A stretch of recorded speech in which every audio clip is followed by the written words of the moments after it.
kings and queens, and welcome to today's episode with Asian Queen.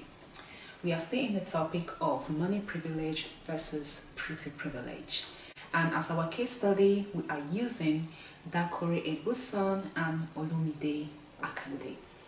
So Dakore Egbuson is a Nigerian actress. She was quite popular back in the day and she acted many movies. Then in 2011 she announced that she was getting married to her heartthrob Olumide. Olumide happens to come from a very wealthy family. We are talking about billions, and when we talk of billions, we are not talking about billions in naira but billions in dollars. So it was expected that having gotten married to a man that rich, she would no longer have the need to be an actress.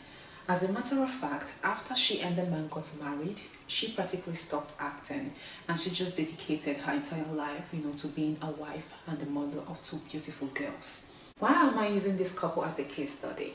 Well, rumors came out recently that they are having problems in their marriage and that they could be facing a divorce. Even though Dakore later debunked this rumor by celebrating her wedding anniversary on Instagram, people still think that that was just more of a damage control than, a reality of a fable that is still very sweet.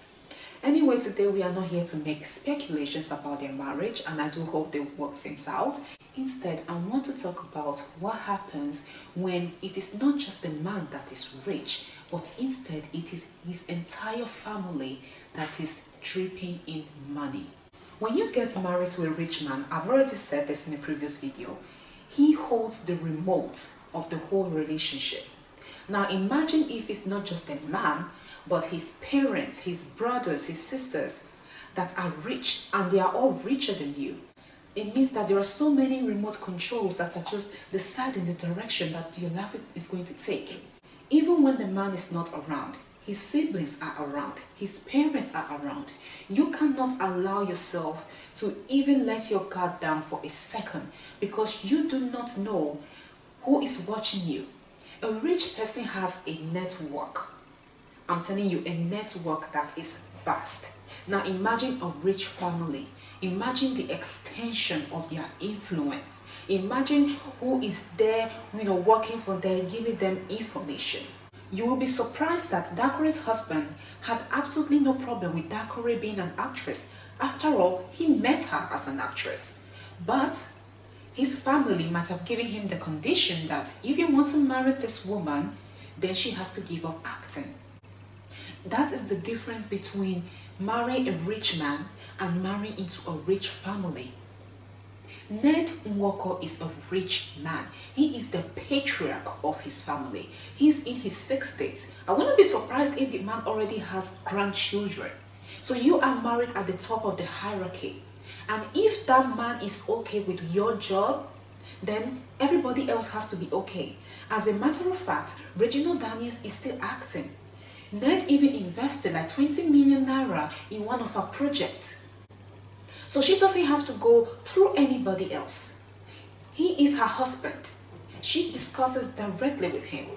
But in the case of Dakore, it is not just her husband because there is someone else above her husband. And no matter what her husband says, if that person that stays above does not agree, nothing can be done. A perfect example is Rihanna and her ex-boyfriend. He is a Saudi Arabian billionaire. And what happened? They dated for almost 3 years and now they are broken up. Because it's not just about her boyfriend, it's about her boyfriend's family. She has to think about his culture, his religion. Everything is set to control her as a woman. And Rihanna is rich. Rihanna is worth $600 million.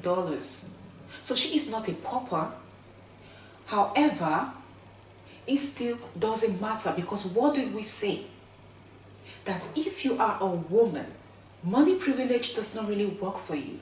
That they were playing on an equal ground, but in reality, it was like this. She is the one who has to adjust to his culture and not the other way around. That is what male privilege means. That is what having money, male privilege combined means. Another perfect example is Janet Jackson and her ex-husband. She was married to him for years, and what? She had a mental breakdown. She had to give up her entire life just to be with him. She couldn't go out, she couldn't release music, she couldn't even dress up the way she wanted to. She had to merge herself into the blob that he was. We talked about this when I spoke about Davido and Choma, that she is lost inside of him. And that is what happened to Janet Jackson, that she lost herself inside her ex-husband. And that was what was meant to happen to Rihanna. So how do you break free? Well, there is no other way to break free, because the family is not going to change for you. The culture is not going to change for you. The religion is not going to change for you. So if you cannot adapt, you have no other option but to leave. That is what Rihanna did. Perhaps that is what Dakore Egbuson wants to do. And that is what Janet Jackson did after she had already lost herself. She had to start finding herself again after years of being married in what seemed to be like a prison. At the end of the previous episode, I asked a question. Would you marry a man simply because he is rich? Well, whatever your answer was, think about this as well. When I spoke about the criteria you should use to choose a partner, I mentioned that when it came down to finances, I mentioned that you should not at any point depend on your man's money. If your man is so much richer than you shouldn't get too comfortable with his money. Because if things do not work out, you will find it extremely difficult to break away from that relationship or marriage, because you become accustomed to a lifestyle that on your own you cannot afford. Rihanna has $600 million in her account. She can afford to break up with her billionaire ex-boyfriend and move on with her life. Janet Jackson had her own empire before she got married. But you, a common woman like Regina Daniels or Dakore Egbuson, fine, they are both actresses, but they are certainly not millionaires. They do not make that much money in Nigeria. You are married to this extremely wealthy man, and you've become accustomed to a lifestyle because you simply relied on his money. Now, you are not happy in that marriage. How do you break free? Which is why in the next episode, I'll be talking about a woman who actually gave up everything just to regain her freedom. And that is all for today, guys. I will see you next time to discuss another couple in terms of financial privilege versus pretty privilege. See you now. Bye-bye.